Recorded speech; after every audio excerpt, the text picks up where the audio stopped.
Assalamualaikum warahmatullahi wabarakatuh. Innal hamdalillah nahmaduhu wa nusalli wa nusallimu ala rasulihil karim.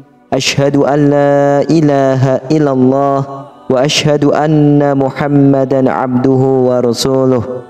Allahumma salli ala sayyidina Muhammad wa ala ali sayyidina Muhammad. Amma ba'd. Sahabat beriman yang dirahmati oleh Allah Subhanahu wa taala, memasuki alam kubur merupakan fase pertama setelah seseorang mengalami kematian. Sebuah alam baru yang disebutkan sebagai alam barzakh, yang dianggap paling menakutkan saat pertama kali kita terbangun atau sadar bahwa kita telah mati. Seseorang yang sudah mati akan merasa tak percaya jika ia sudah meninggalkan alam fana, yaitu di dunia, dan seraya bermimpi ketika di alam kubur. Digambarkan jika seseorang yang baru 1 hari meninggal seperti mengalami mimpi jika dia belum mati tetapi sebenarnya sudah memasuki alam barzakh. Disebutkan ketika seseorang yang mengalami kematian dan kemudian memasuki alam kubur, maka pertama kali yang akan datang adalah malaikat mungkar dan nakir. Kedatangan malaikat mungkar dan nakir di alam kubur ini pun digambarkan dengan cukup menyeramkan bagi mereka yang banyak melakukan maksiat semasa hidupnya. Tetapi akan nampak menawan bagi mereka yang semasa hidupnya taat di jalan Allah. Ketika pertama kali berhadapan dengan manusia di alam kubur, maka ada 6 pertanyaan yang akan diajukan oleh malaikat mungkar dan nakir. Adapun 6 pertanyaan di alam kubur ini menentukan perjalanan selanjutnya. Apakah dia akan di tempat bersama para nabi, ulama dan umaro di surga, atau justru memasuki neraka dan dihisap terlebih dahulu? Pertanyaan ini adalah yang pertama, man rabbuka, siapakah Tuhanmu? Kedua, ma dinuka, apa agamamu? Ketiga, man nabiyuka, siapa nabimu? Yang keempat, ma kitabuka, apa kitabmu? Kelima, aina kiblatuka, di mana kitabmu? Dan yang keenam, man ikhwanuka, siapa saudaramu? Benarlah demikian, kehidupan alam barzakh atau alam kubur banyak disebutkan dalam Al-Quran dan hadis, serta siksa-siksanya yang tanpa ampun bagi mereka yang berdosa, tetapi akan mendapatkan nikmat dan ketenangan bagi umat yang beramal soleh. Dan berikut ini adalah hadis Rasulullah SAW yang menggambarkan perjalanan manusia setelah melewati fase kematian. Maka di alam kubur sudah menanti kehidupan baru dan serba asing. Hadis panjang Al-Bara' bin Azib, ia diriwayatkan oleh Imam Ahmad dan disahihkan oleh Imam Al-Hakim dan Syekh Albani ini, menceritakan perjalanan para manusia di alam kuburnya. Suatu hari kami mengantarkan jenazah salah seorang sahabat Nabi SAW dari golongan Ansor. Sesampainya di kuburan, liang lahat masih digali. Maka Rasulullah SAW pun duduk menanti, dan kami juga pun duduk terdiam di sekitarnya, seakan-akan di atas kepala kami ada burung gagak yang hinggap.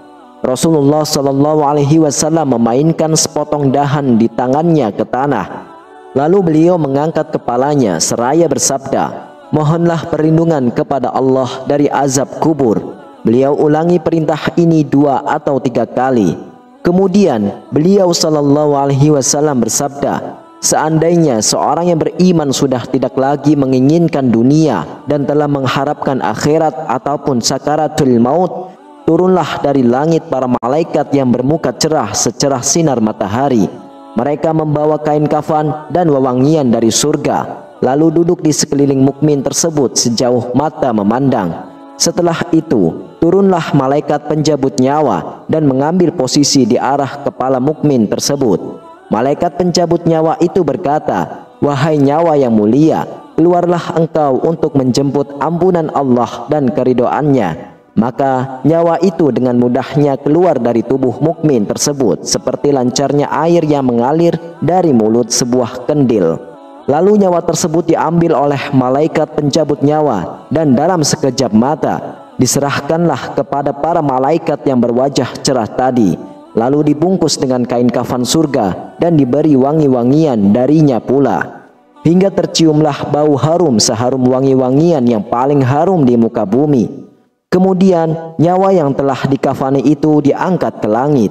Setiap melewati sekelompok para malaikat di langit, mereka bertanya, "Nyawa siapakah yang amat mulia itu?"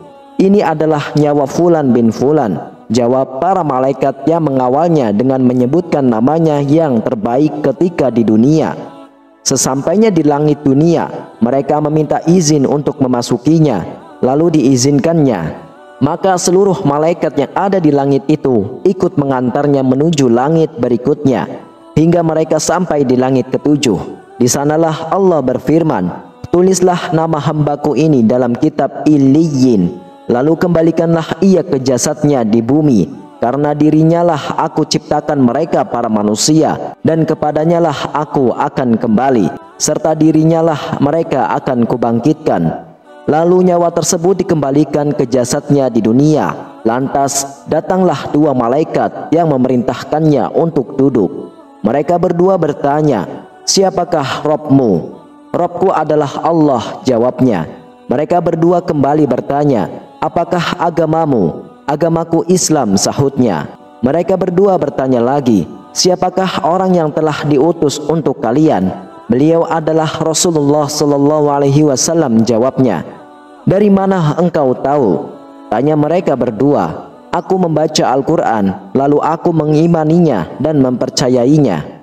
Tiba-tiba terdengarlah suara dari langit yang menyeru, "Jawaban hambaku benar, maka hamparkanlah surga baginya, berilah dia pakaian darinya, lalu bukakanlah pintu ke arahnya, maka berhembuslah angin segar dan harumnya surga, memasuki kuburannya, lalu kuburannya diluaskan sepanjang mata memandang."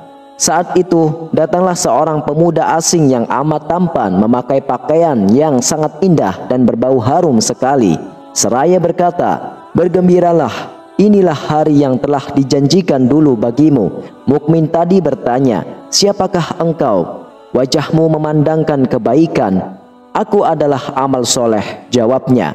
Si mukmin tadi pun berkata, "Wahai Robku, segerakanlah datangnya hari kiamat, karena aku ingin bertemu dengan keluarga dan hartaku." Adapun orang kafir, di saat dia dalam keadaan tidak mengharapkan akhirat dan masih menginginkan dunia, turunlah dari langit malaikat yang bermuka hitam sambil membawa kain mori kasar. Lalu mereka duduk di sekelilingnya. Saat itulah turun malaikat pencabut nyawa dan duduk di arah kepalanya, seraya berkata, "Wahai nyawa yang hina, keluarlah dan jemputlah kemurkaan dan kemarahan Allah." Maka nyawa orang kafir tadi berlarian di sekujur tubuhnya. Maka malaikat pencabut nyawa tadi mencabut nyawa tersebut dengan paksa, sebagaimana seseorang yang menarik besi beruji yang menempel di kapas basah. Begitu nyawa tersebut sudah berada di tangan malaikat pencabut nyawa, sekejap mata diambil oleh para malaikat bermuka hitam yang ada di sekelilingnya. Lalu nyawa tadi segera dibungkus dengan kain mori kasar. Tiba-tiba terciumlah bau busuk sebusuk bangkai yang paling busuk di muka bumi. Lalu nyawa tadi dibawa ke langit. Setiap mereka melewati segerombolan para malaikat, mereka selalu ditanya, "Nyawa siapakah yang amat hina ini?" "Ini adalah nyawa Fulan bin Fulan," jawab mereka dengan namanya yang terburuk ketika di dunia. Sesampainya di langit dunia, mereka minta izin untuk memasukinya, namun tidak diizinkan. Rasulullah Sallallahu Alaihi Wasallam membacakan firman Allah Subhanahu Wa Taala, "Tidak akan dibukakan bagi mereka orang-orang kafir pintu-pintu langit, dan mereka tidak akan masuk surga sampai seandainya unta bisa memasuki lubang jarum sekalipun." Al-Quran Surah Al-A'raf ayat 40. Saat itu Allah Subhanahu Wa Ta'ala berfirman, "Tulislah namanya di dalam sijin di bawah bumi." Kemudian nyawa itu dicampakkan dengan hina. Rasulullah Sallallahu Alaihi Wasallam membacakan firman Allah Subhanahu Wa Ta'ala, "Barang siapa mempersekutukan sesuatu dengan Allah, maka adalah ia seolah-olah jatuh dari langit lalu disambar oleh burung atau diterbangkan angin ke tempat yang jauh." Al-Quran Surah Al-Hajj ayat 31. Kemudian nyawa tadi dikembalikan ke jasadnya, hingga datanglah dua malaikat yang menundukkannya, seraya bertanya, "Siapakah Rabbmu?" "Aku tidak tahu," jawabnya. Mereka berdua kembali bertanya, "Apakah agamamu?" "Aku tidak tahu," sahutnya. Mereka berdua bertanya lagi, "Siapakah orang yang telah diutus untuk kalian?" "Aku tidak tahu," jawabnya. Saat itu terdengarlah seruan dari langit, "Hambaku telah berdusta, hamparkanlah neraka baginya dan bukakanlah pintu ke arahnya." Maka hawa panas dan bau busuk neraka pun bertiup ke dalam kuburannya.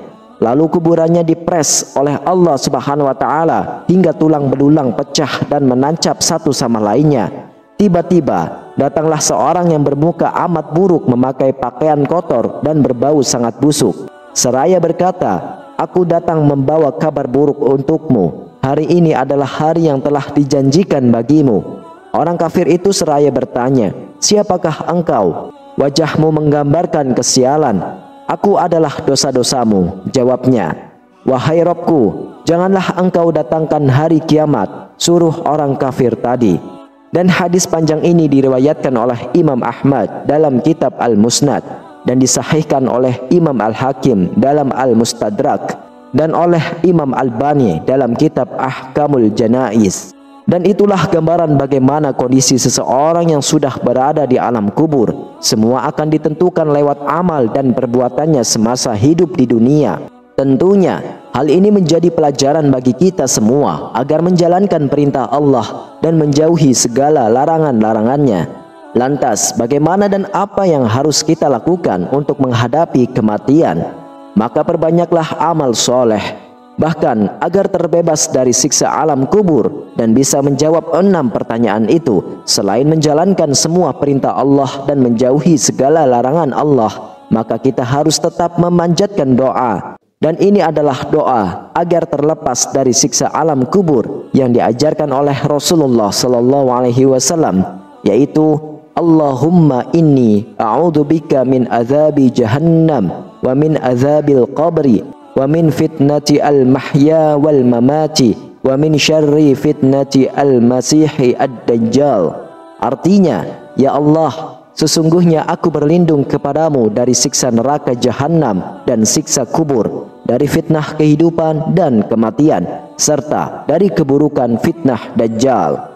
Wallahu a'lam bissawab. Sahabatku yang beriman, itulah sedikit gambaran alam kubur dan 6 pertanyaan di alam kubur yang menentukan seseorang muslim terbebas dari siksa kubur menuju akhirat. Semoga video ini bermanfaat untuk kita semua. Amin, amin ya rabbal alamin. Wassalamualaikum warahmatullahi wabarakatuh.